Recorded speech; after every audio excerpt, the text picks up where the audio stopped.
Hi students, I hope all are fine. So we were dealing with Dr. B.R. Ambedkar and we found in him a person who was very much interested in reading and so on, isn't it?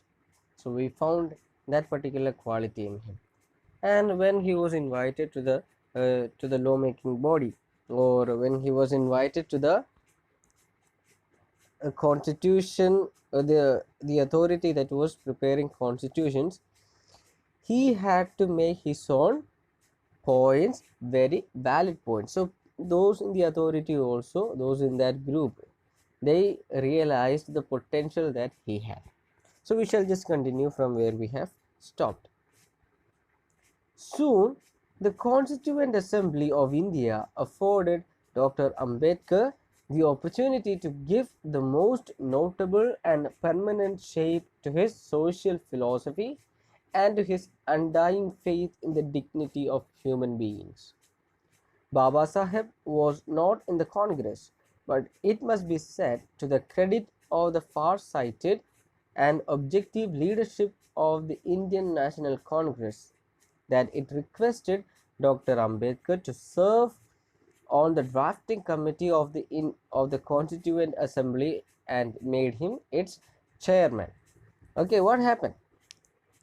See, those in the Congress, they knew the ability which Dr. B.R. Ambedkar possessed and the love he had for human beings and also their dignity. So he was not a part of the Congress, but the Indian National Congress invited or requested him to serve the drafting committee of the constitutions, and they made him its chairman. Okay, they made him its chairman. They requested him to be part of the Constituent Assembly, and also they made him as its chairman.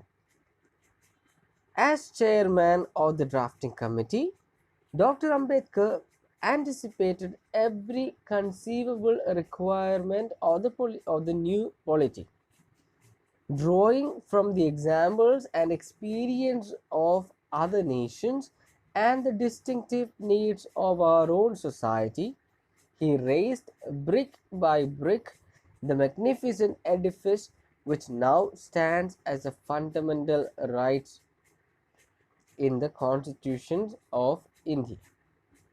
There were, of course, other luminaries on the committee like Alladi Krishnaswamy Iyer, K.M. Munshi, and N. Gopalaswamy Iyengar, who also made vital contributions to the process of constitution making.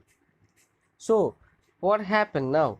Dr. B.R. Ambedkar was invited to be the chairman of the Constituent Assembly, and he was a person who had a vision. Okay, who was a visionary, and while drafting the constitutions, his knowledge came into play a great role.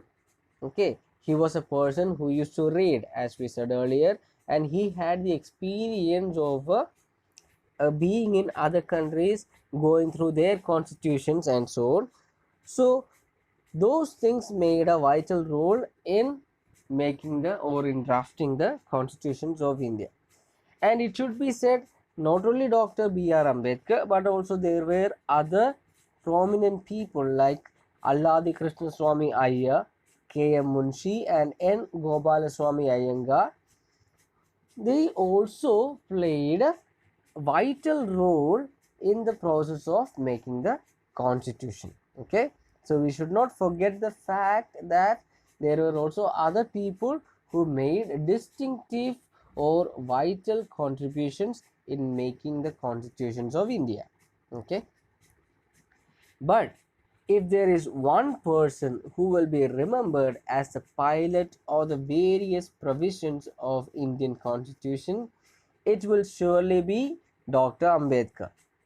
It devolved on Dr. Ambedkar to explain to the assembly with a combination of tact and frankness and utmost patience the meaning and scope of the different provisions of the draft constitution.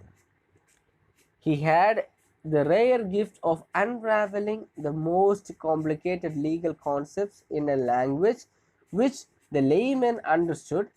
Dr. Ambedkar, aided by the indefatigable constitutional advisor B.N. Rao, performed this task matchlessly. Okay, what happened? He prepared the constitutions, okay, together with other people. But if we consider one person as the pilot who was in front of drafting a constitution as a chairman, Dr. Ambedkar was the name that has to be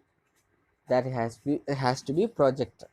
Okay, so Dr. Ambedkar, he understood well what he was up to. Okay, what he was up to, and he prepared the constitutions in a way which the common people, okay, the common people understood what was there in the constitutions, what was there in the fundamental rights. Okay, and there was a person who accompanied Dr. Ambedkar, okay, as his guide or as his advisor, that is B.N. Rao. He also played a vital role in drafting the constitution, being an advisor to Dr.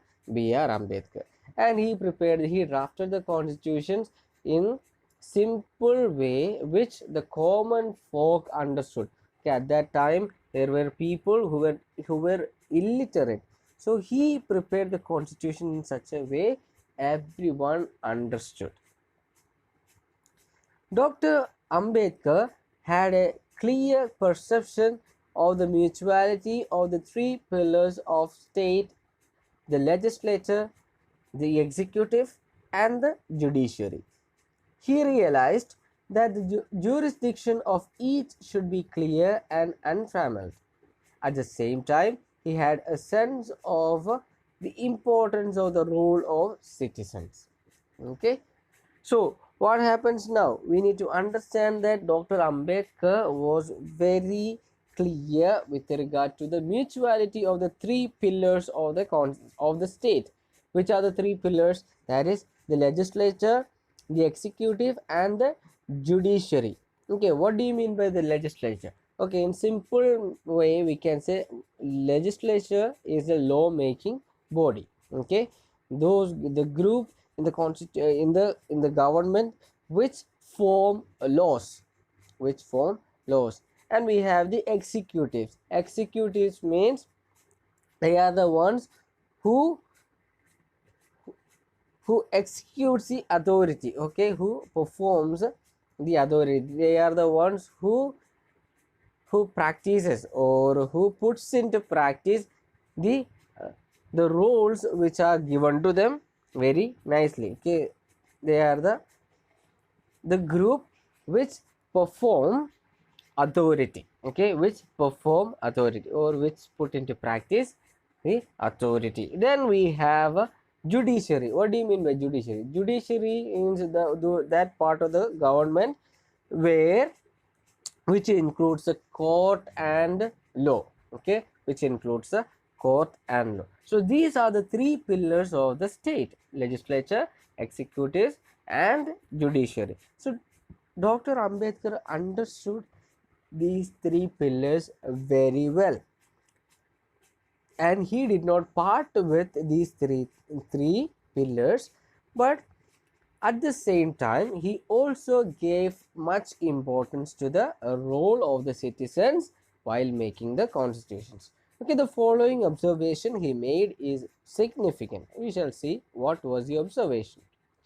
The constitution is a fundamental document. It is a document which defines the position and power of the three organs of the state: the executive, the judiciary, and the legislature.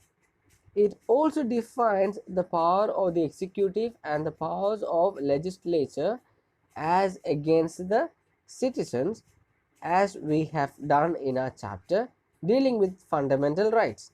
In fact, the purpose of a constitution is not merely to create the organs of the state, but to limit their authority, because if no limitation was imposed upon the authority or the organs, there will be complete tyranny and complete oppression. All right, what we see here is, okay, the constitution, as it is said, it's a fundamental document, and this particular document defines the powers of the three pillars or three organs of the state, as it is said, the executive, the judiciary, and legislature. Okay, so there was a high risk that these three pillars would suppress the citizens, okay, would suppress the citizens. But the constitutions was made in a way a certain amount of freedom and activity was given to the common people, common citizens also. Okay, so it is said very clearly, okay, in the constitutions which was framed, it is said very clearly, the purpose of the constitution was to create organs of the state, okay, was not merely to create the organs of the state, not merely to create the organs of the state, but to limit their authority, okay, but to limit the authority or the organs of the state, that is legislature, executive, and judiciary. Because if their power was not limited, what would happen? There would be tyranny. Tyranny means what? Tyranny means, okay, I am the boss, I say and you follow. Okay, there will be that kind of situation. Okay, there will be that kind of situation. That was the reason the constitution was framed in a way that to limit the authority of the three pillars. Okay, so that is about the constitution. I hope today's class is clear to you. So what we learned was the preparation of the constitution, those three pillars of the constitutions, some of the people who were involved in drafting the constitutions, and also the purpose of the constitution, to limit, not to give the full authority, but to limit the three organs of the state. Okay, so I hope today's class is clear to you. We have certain vocabulary. First is conceive, means think. Okay, here it is think. Then edifice, system. Devolve means be transferred or passed to somebody. Indefatigable means never giving up. Then perception, ability to see, hear, and understand. And we have a worksheet. There are 6 questions in it. So these questions are taken from the text itself. So what you need to do is just read through the passage, read through the class, the text which we learned today, and you will be able to answer these questions. Okay, so I hope today's class is clear to you. Thank you and bye.